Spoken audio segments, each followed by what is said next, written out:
No dia 8 de dezembro de 1961, chegava na cidade de Niterói, no Rio de Janeiro, um grande circo, chamado Grande Circo Norte-Americano. E esse circo chegava fazendo muito barulho em qualquer cidade, porque ele apresentava números muito grandes. Por exemplo, 60 artistas faziam parte do elenco do circo. O número de animais impressionava. 150 animais faziam parte do espetáculo. Os números eram muito grandes. Em torno de 3.000 pessoas por show, por sessão, assistiam ao evento.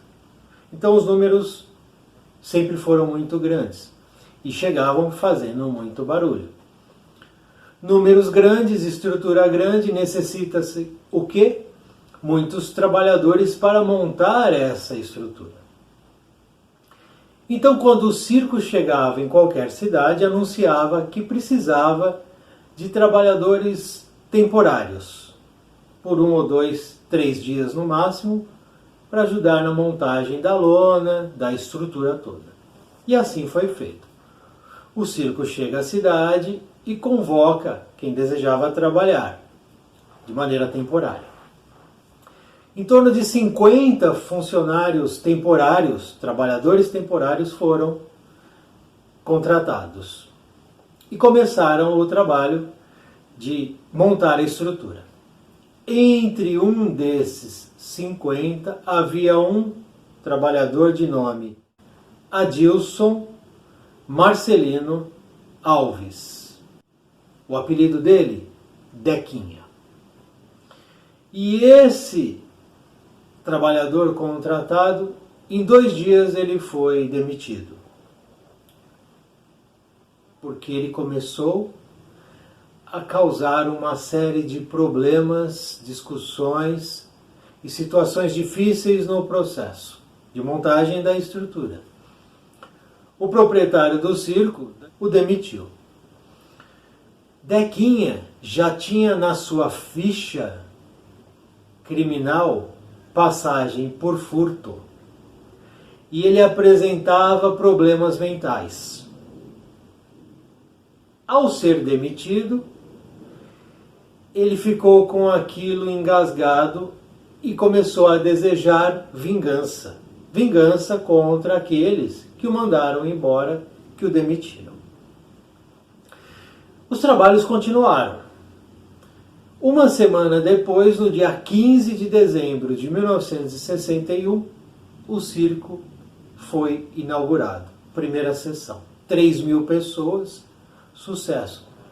Era tanta gente que o proprietário, em certo momento, teve que parar de vender as entradas porque não cabia mais ninguém.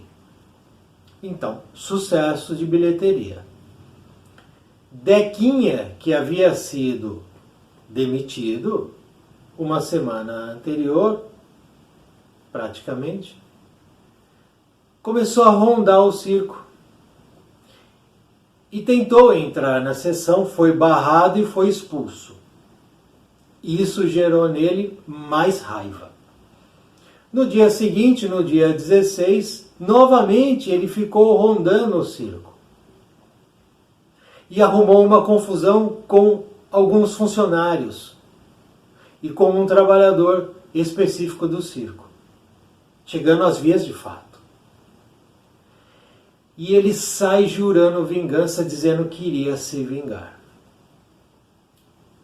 Isso tudo que eu estou contando é real, está na história dessa situação, dessa tragédia que ocorreu. No dia seguinte, logicamente, nova sessão, dia 17.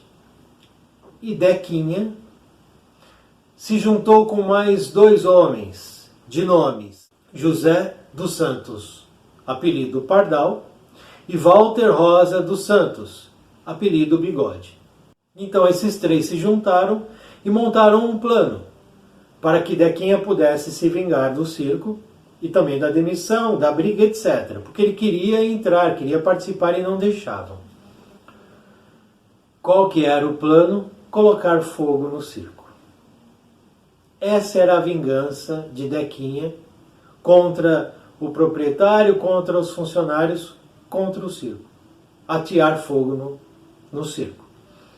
O circo estava inaugurando uma lona nova, que eles diziam que era de nylon. Pesava em torno de 6 toneladas a lona. E aí no dia 17 começa o espetáculo e ele vai acontecendo. Dequinha e seus comparsas rodeiam o circo e colocam fogo na lona. Colocam fogo no circo. A lona, que o circo dizia ser de nylon, não era de nylon. Era de algodão coberta por parafina, ou seja, altamente inflamável. E ao colocar fogo no circo, na lona, etc., aquilo rapidamente se espalhou. E em pouquíssimos minutos era o inferno na Terra. Imagina um circo com 3.000 pessoas e de repente começa um incêndio. Aquilo vira literalmente o inferno mesmo. E o resultado desse atentado criminoso foi o saldo de 503 mortos, 800 feridos. 503 mortos no incêndio e 800 feridos. E só não houve um número maior de mortos porque uma elefanta conseguiu, no desespero, logicamente, arrebentar a jaula e na fuga ela levou parte da lona. Com a sua força, com o seu tamanho, ela abriu caminho para muitos fugirem atrás dela. E isso evitou que mais mortes ocorressem. Mas o saldo final foi 503 mortes. E de cada 10 que morreram nesse incêndio, 7 eram crianças. 7 de 10. E isso naturalmente gerou uma comoção nacional. E rapidamente foram atrás dos culpados, pegaram o trio, foram presos, foram condenados a muitos anos de prisão. Dequinha fugiu, depois de alguns anos, de onde ele estava preso. Fugiu, porém ele foi assassinado. E aí as circunstâncias desse assassinato não se sabe. Mas ele não morreu na cadeia, ele foi assassinado. Então essa história ocorreu no dia 17 de dezembro de 1961. Essa história ela está ligada a um evento que ocorreu no ano 177 depois de Cristo na Gália Romana, na cidade de Lyon. Nós vamos entender isso. Elas estão conectadas. Existe aí um hiato de 1784 anos. 1784 anos. Entre um evento ocorrido no ano 177 e um evento ocorrido no ano 1961. Vamos entender essa conexão agora.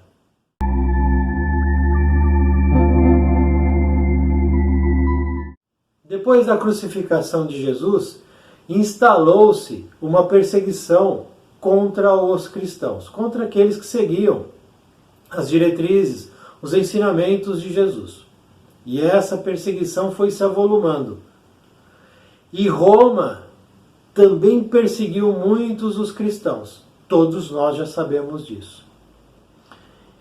E como se não bastasse apenas perseguir, eles torturavam, eles estupravam, eles violentavam, eles assassinavam e eles transformavam essas torturas, essas mortes, esses assassinatos em shows, em eventos, em festas. Ou seja, Roma comemorava o assassinato de seres humanos. Era isso que acontecia. Simples assim. Eles comemoravam.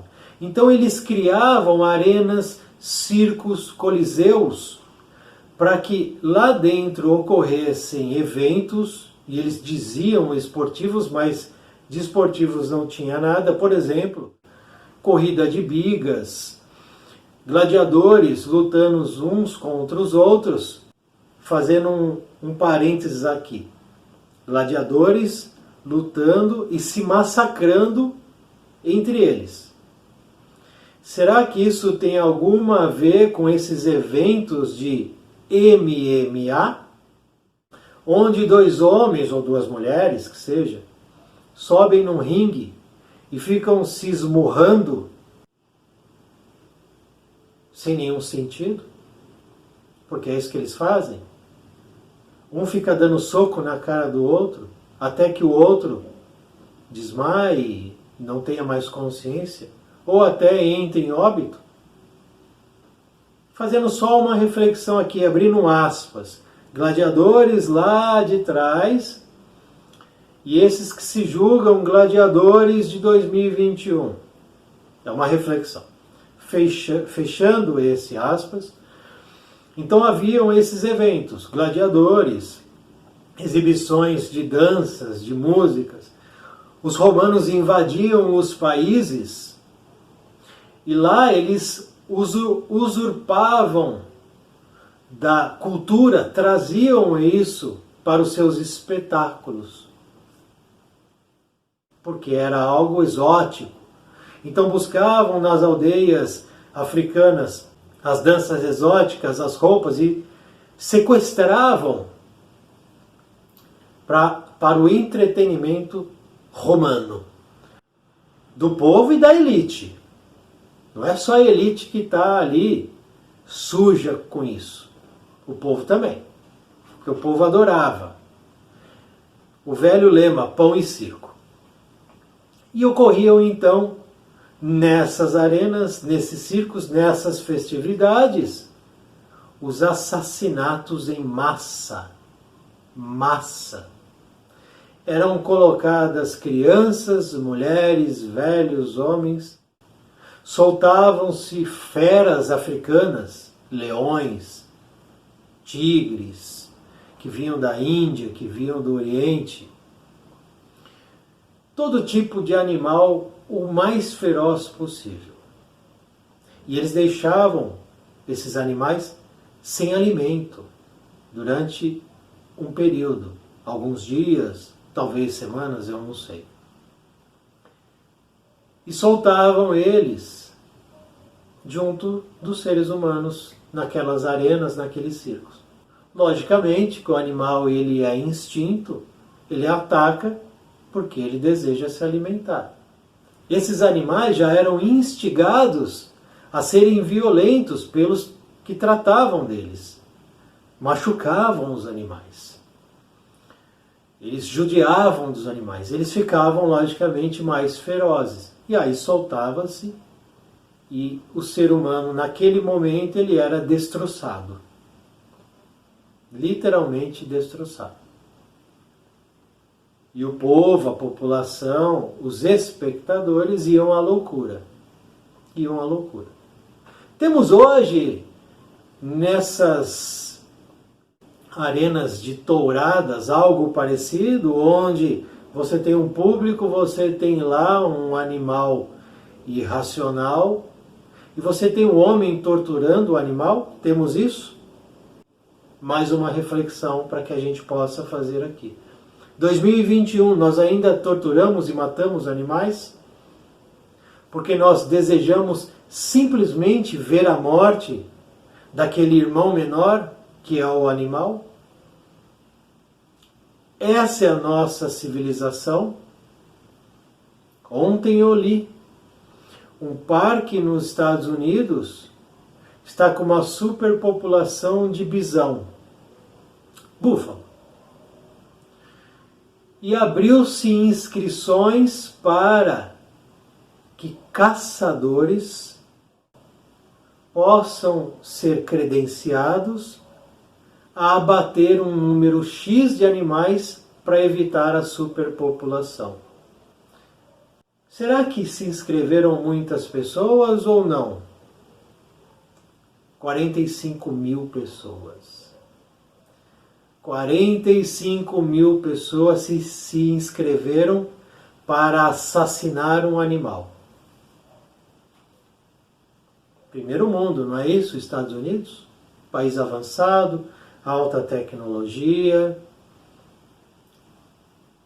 Não é isso? A maior economia do mundo é os Estados Unidos? 45 mil pessoas querem assassinar um irmão menor.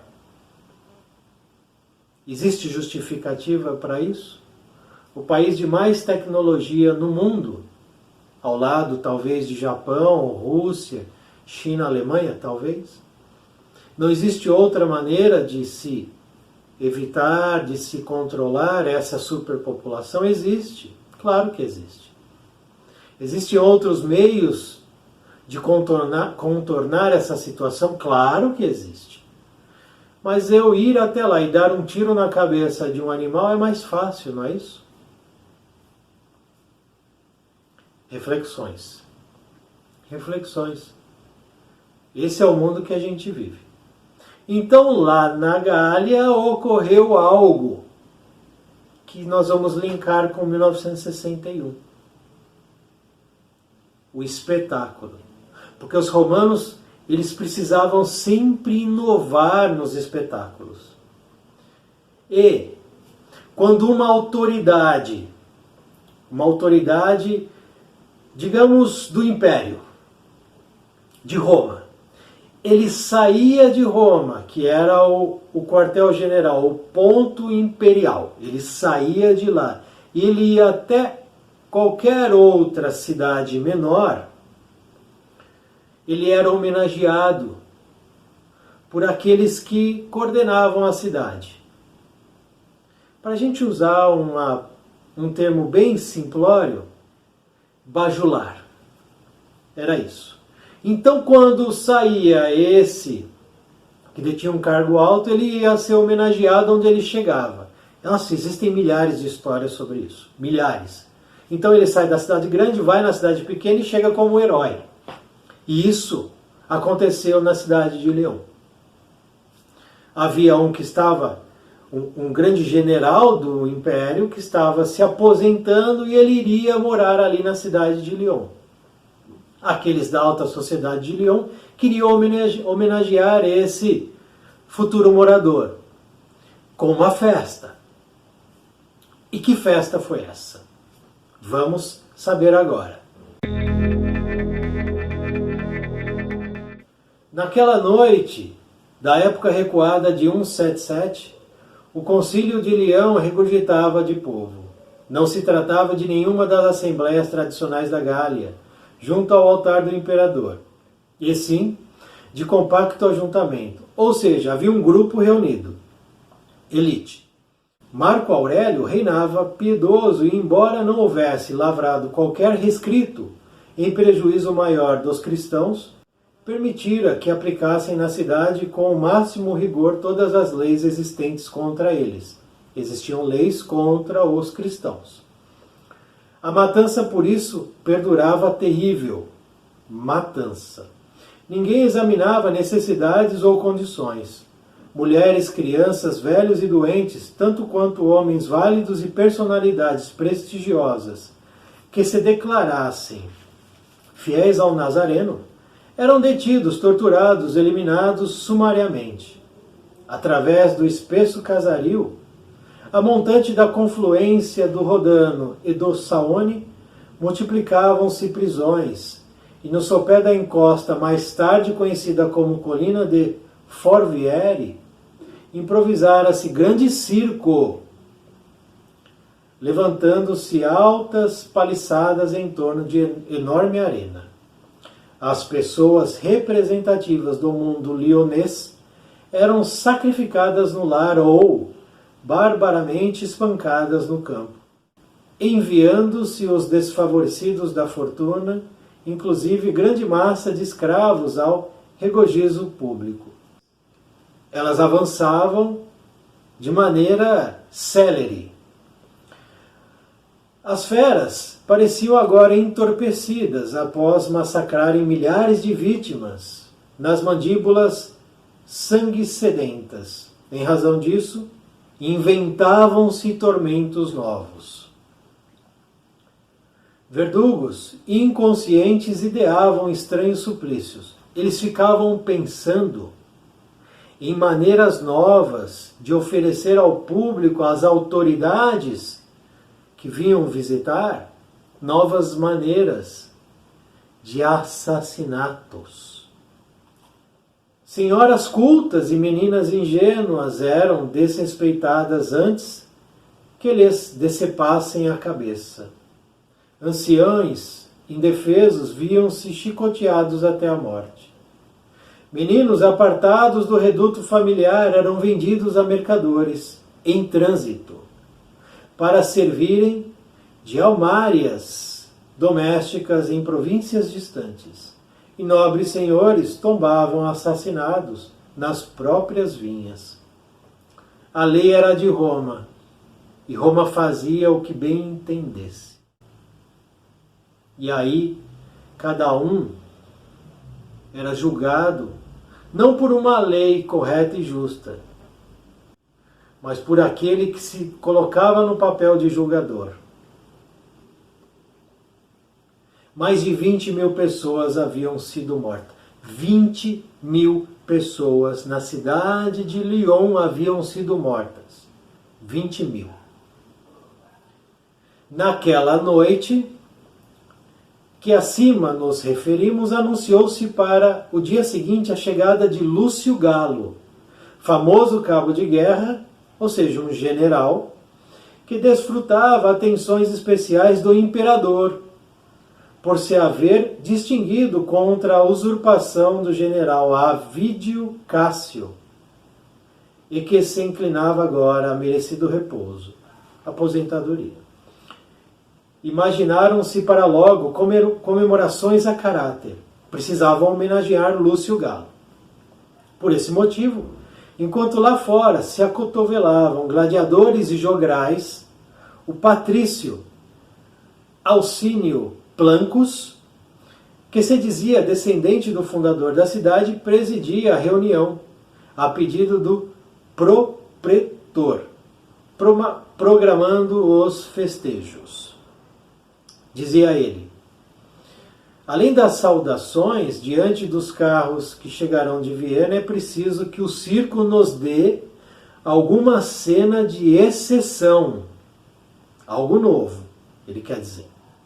O lutador sétimo poderia arregimentar os melhores homens, contudo não bastaria renovar o quadro de atletas. Aventou então Caio Marcelino, antigo legionário da Bretanha, que se enriquecera no saque.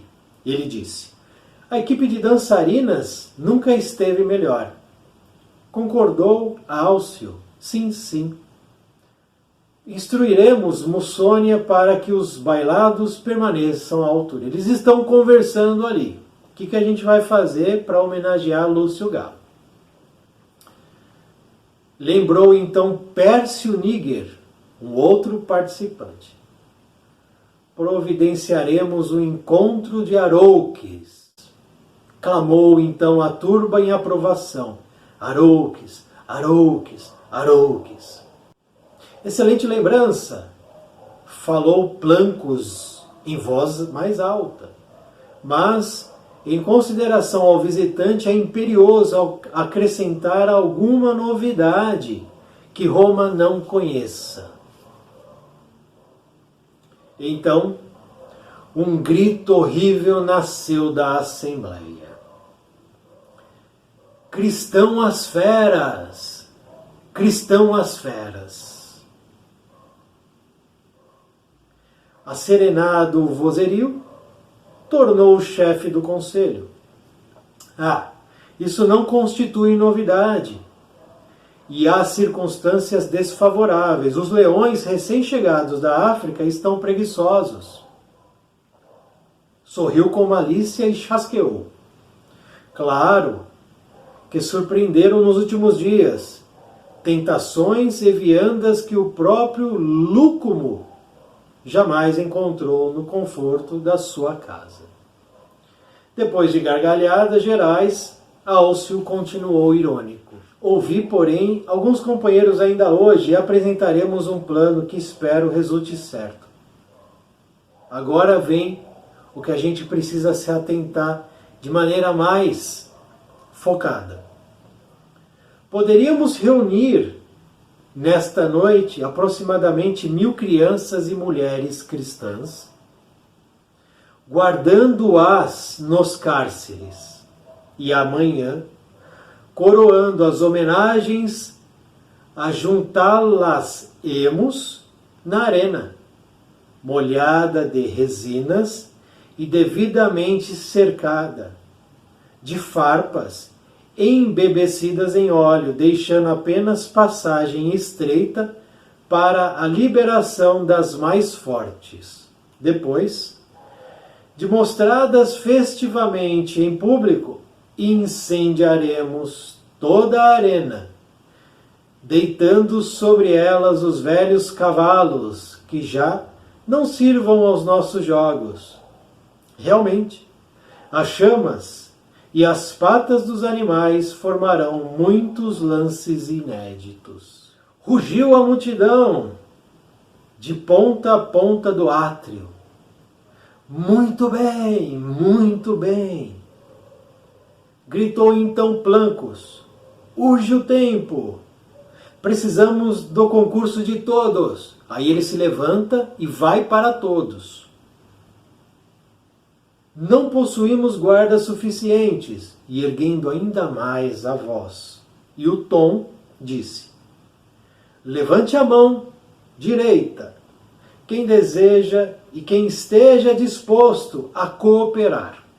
Ele está então convocando pessoas para ajudar. Centenas de circunstantes, incluindo mulheres robustas, mostravam a destra ao alto, aplaudindo em delírio. Aplaudindo em delírio. Encorajado pelo entusiasmo geral e desejando distribuir a tarefa com todos os voluntários, o dirigente da noite enunciou, sarcástico e inflexível: cada um de nós traga um. Essas pragas jazem escondidas por toda parte. Caçá-las e exterminá-las é o serviço da hora.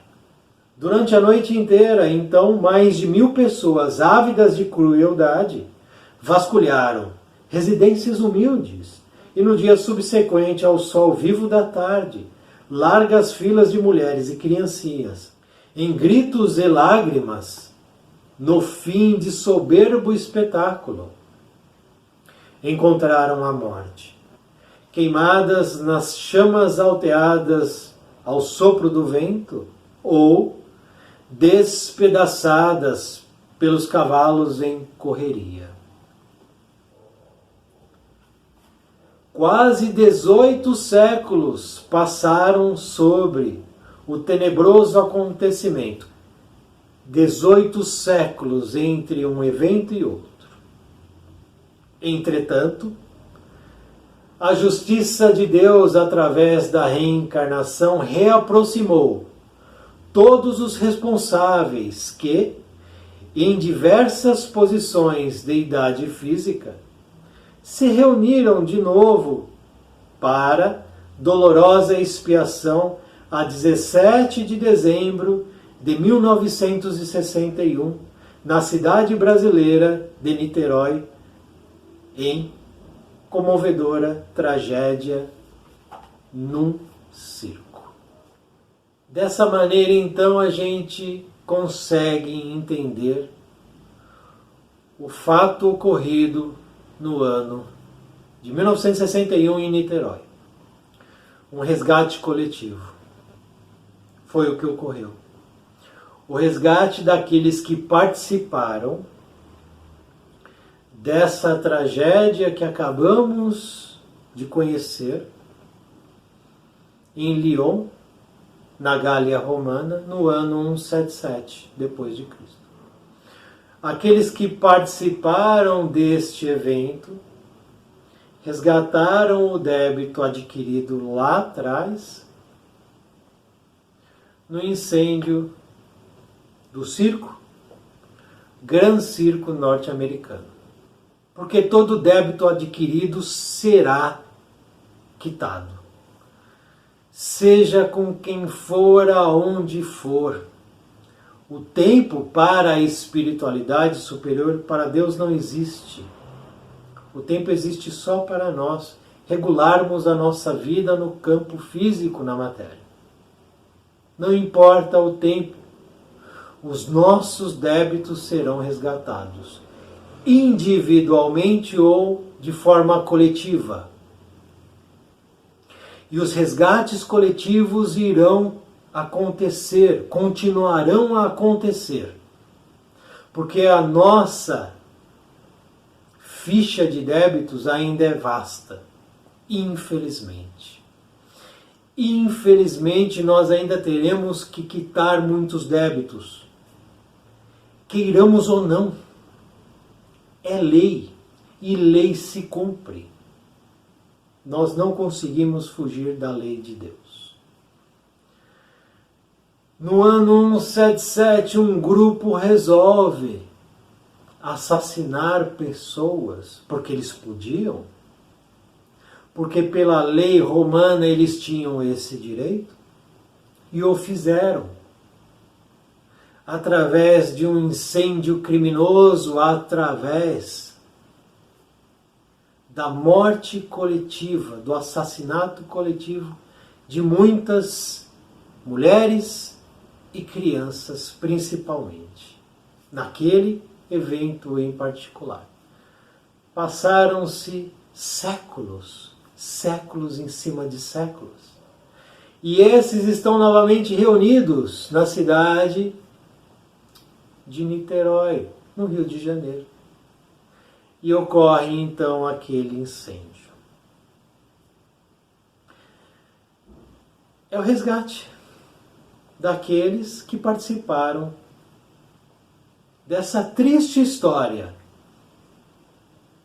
do Império Romano. E é assim que ocorre, como ocorreu em outros eventos dramáticos, tristes, que nos impressionam, mas que também foram resgates coletivos. Por exemplo, incêndio no edifício Andraus, em 1972, em São Paulo. 16 mortos, 300 feridos. Incêndio no edifício Joelma, em São Paulo, em 1974. 187 mortos, 300 feridos. Acidente com a aeronave da TAM em São Paulo em 2007, 199 mortos. Incêndio da Boate Kiss em 2013, 202 mortos, 600 feridos. Esses são só alguns exemplos. Existem muitos outros: acidentes ferroviários, acidentes automobilísticos, rompimento de barragens, tempestades, tsunamis, terremotos, inundações, furacões, pandemias, vírus. São resgates coletivos. Fazem parte do nosso passado, do nosso presente e farão do futuro. Porém, o processo vai entrando em extinção. A partir do momento que eu evoluo e o planeta também está num processo de evolução planetária, a quitação de débitos vai diminuindo. Nosso nível de evolução espiritual como seres imortais vai subindo, vai avançando e tudo isso vai ficando para trás. Então um dia não haverá mais nenhum tipo de resgate coletivo. Isso irá acontecer. Chegaremos sim a esse dia. Porém, o nosso passado ainda é bélico. Nosso passado ainda é de delitos muito graves. Por isso, a lei é clara. O débito deve ser quitado. Ocorreu com esses em Niterói. Ocorreu com muitos outros e ainda irá ocorrer. Mas a partir do momento em que eu começo a entender esse processo de uma maneira mais consciente, mais lúcida, entendendo que tudo tem resposta, apesar de muitas vezes eu não saber qual é, ela existe. Tudo tem um porquê, não existe acaso, nem sorte ou azar. Quando a gente começa a entender isso, o nosso caminhar se torna mais sólido, mais firme, mais verdadeiro. As escolhas melhoram. A mudança de olhar acontece. E eu começo a entender que o que acontece comigo tem um porquê. Existe um motivo real e importante. E o que acontece comigo hoje pode ser muito difícil. E as lágrimas de dor, elas brotam nos olhos. Porém, talvez essas lágrimas sirvam para lavar a alma. E no futuro, o choro será trocado pela paz, pela alegria, pela felicidade da essência espiritual que nós somos. O sofrimento de hoje é resultado da escolha do passado, mas ele serve para que nós possamos nos ajustar, para que a gente fique perante a lei divina que passar um débito, passar uma prova, uma expiação, existe uma maneira de passar. E aí precisamos passar da melhor maneira possível, entendendo que aquilo para nós é importante, para a nossa evolução, nossa caminhada, para que a gente deixe para trás muito entulho e nossa caminhada fica mais leve. Então, se eu consigo passar por essa prova e expiação, passar bem, eu deixo ela para trás, fica carimbada na minha ficha. Quitado. E acabou. Não volto mais lá. Os que desencarnaram nessa tragédia, quitaram um débito. Terrível é a tragédia, claro que é. Mas para esses que vieram a desencarnar no processo do incêndio, para eles foi uma bênção, porque eles não vão nunca mais passar por isso. Eles quitaram, acabou, já passou.